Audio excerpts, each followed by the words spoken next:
আসসালামু আলাইকুম রহমতুল্লাহ। আশা করি মহান রব্বুল আলমিনের অশেষ দোয়ায় ইনশাআল্লাহ তালা সকলে ভালো এবং সুস্থ আছেন। আমি গুরু রায়হান আল্লাহ পাকের দোয়াই করুণা ইনশাআল্লাহ তালা তো রেখে একত্রবাণী দরবার শরীফের পক্ষ থেকে ভালো এবং সুস্থ আছে। তো প্রিয় ভাই বোন, আজকে রুহানিভাবে হজ করুন গুপ্তবিদ্যা, যে বিদ্যা অ্যাপ্লাই করলে আল্লাহ পাখির দোয়ায় করুণা ইনশাআল্লাহ তালা আপনি 41 দিনের ভিতরে মক্কা মদিনা এবং নবী সাহেবের রোজা পাক আপনি জিয়ারত করে আসতে পারবেন ইনশাআল্লাহ তালা। তো প্রিয় ভাই বোন, এরকম আমলগুলো আপনাদেরকে আমি ফ্রিতে উপহার দিতে পারি ইনশাআল্লাহ। তো প্রিয় ভাই বোন, আজকে যে গুপ্ত আমলটি আপনাদের সামনে শেয়ার করতে যাচ্ছি, আমি সম্পূর্ণ শেয়ার করব না, কারণ হচ্ছে আমার দেখেছি আমি কিছু ভিডিও আমার অন্যান্য দেখছি আমার চ্যানেল থেকে নিয়ে তারা কপি করে অন্যান্য চ্যানেলে ছাড়তেছে। কারণ হচ্ছে এগুলা কোনো বই পুস্তকের বিদ্যা না, এগুলা সমস্ত কিছু হচ্ছে গায়েবানা বিদ্যা। যে বিদ্যাগুলো আমি ইউটিউবে বলার কারণে এই বিদ্যাগুলো তারা নিজেরা চ্যানেল থেকে আপলোড দিতেছে এবং বলতেছে যে এটা হচ্ছে আমার নিজের বা উমুক তুমি এই সে ভক্কর চক্কর। তো প্রিয় ভাই বোন, আমার যারা ভক্ত বিয়ার সাবস্ক্রাইবার আছে, হাতে গোনা 2-3 জন এই আমলটা পাইতে পারেন, বাদ বাকি কেউ পাবেন না। তো প্রিয় ভাই বোন, এই আমল নেওয়ার জন্য কি রিকোয়েস্ট করবেন না, যারা নেয়ার মতো যোগ্য, যারা হজ করানোর মতো বয়স হয়ে গেছে অথচ আর্থিক সমস্যার কারণে আপনি হজ করতে পারেন না, তো ইনশাল্লাহ আমলের মারুফতে আল্লাহ পাকের এমন একটি ইসমা আজম, যে ইসমা আজমের 1000-এর অধিক মুয়াক্কেল ফেরেশতা নিয়োজিত আছে এই ইসমা আজমের শক্তিতে, এবং ইনশাল্লাহ 41 দিন যেই বান্দা বা বান্দি আমল করবে আল্লাহ পাকের দোয়াই করোনা ইনশাল্লাহ তার হজ সম্পূর্ণ হবে, এক রাতের ভিতরে সে হজ করে চলে আসতে পারবে ইনশাল্লাহ। তো প্রিয় ভাই বোন, আগের জামানায় অনেক পূর্বের মোতাব্বির কবিরাজ তান্ত্রিক দেখছেন যে যারা মৌখিকভাবে আমরা শুনে আসছি যে বলে যে আমি যিনি আমাকে হজ করে নিয়ে এসেছে। তো প্রিয় ভাই বোন, এই হচ্ছে সেই আমল, যে আমলগুলো গুপ্ত, কে কিন্তু প্রকাশ করে না, আমলগুলো সম্পূর্ণরূপে তাদের কাছে গুপ্তভাবে রাখে।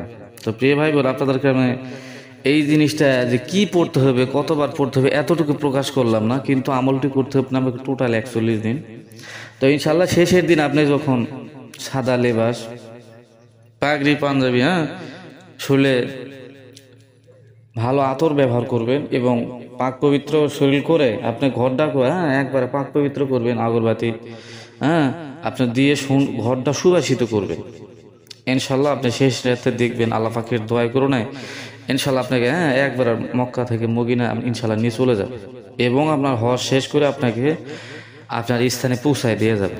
তো প্রিয় ভাই বোন, এগুলো হচ্ছে অত্যন্ত কষ্টকর সাধনা আমল, যারা কষ্ট মেহনত করবে ইনশাল্লাহ তাদের রুহানিভাবে তারা হজ করতে পারবে। তো প্রিয় ভাই বোন, যারা এই আমলগুলো করতে চান বা করতে ইচ্ছুক, অবশ্যই আমাকে কমেন্ট করবেন যে গুরুজি বা উস্তাদ বা ভাই বা হুজুর হজরত, আমি আমলটি চাই করার জন্য। তো আমি দেখবো মূলত যে এই আমল করার মতো বয়স কি তাদের হয়েছে কিনা, কারণ ছোট বাচ্চা পোলাপান তো এইগুলা আমল নেওয়ার জন্য অনেক লাফালাফি করার। তো ভাই, আপনারা ছোট বাচ্চারা এইসব আমল এই সময় কি করবেন, আপনারা চেষ্টা করবেন যাদের বয়স 30-এর উপরে তারা নেওয়ার চেষ্টা করবেন, 30-এর নিচে যারা আছে তারা নেওয়ার চেষ্টা করবেন না, কারণ অনেক কিছু বুঝে অনেক কিছু বোঝে না। তো প্রিয় ভাই বোন, আমার কথায় কেউ মনে কষ্ট নেবেন না। আজকে এই রুহানি হজ করার যে গুপ্ত সাধনা, এটি এমনভাবে ধাপে ধাপে প্রসেস করা হয়েছে যে আপনি প্রথম দিন আমল করলেন, পরের দিন আবার করলেন, তারপরের দিন করলেন, 3 দিন 7 দিন যখন আপনি করবেন, তো দেখবেন আপনার আশপাশ থেকে আপনি নিজে ঘরে বসে ঘুমন্ত অবস্থায় দেখতেছেন যে মক্কা মদিনা থেকে কে জানে আসতেছে আপনাকে নিয়ে যাওয়ার জন্য। তা আপনি আগে থেকে ইঙ্গিত পাওয়া শুরু করবেন, 7 দিন 15 দিন 16 দিন 20 দিন আস্তে আস্তে তারা আপনার দিকে অগ্রসর হবে ইনশাল্লাহ। তো ধীরে ধীরে যখন সম্পূর্ণ আপনার আমল শেষ, আল্লাহ পাকের দোয়ায় শেষের দিন আপনাকে ওনারা নিয়ে চলে যাবে। আপনার কোন নিয়েতে কোন কাজে কোন উদ্দেশ্যে কোন ইসেম বা আজিমত বা ইসমা আজম শক্তি তো পড়েছেন ইনশাল্লাহ আল্লাহ পাকের ইশারাতে ওনারা সমস্ত কিছু জানেন। তো প্রিয় ভাই বোন, এগুলো হচ্ছে গুপ্ত আধ্যাত্মিক আমল।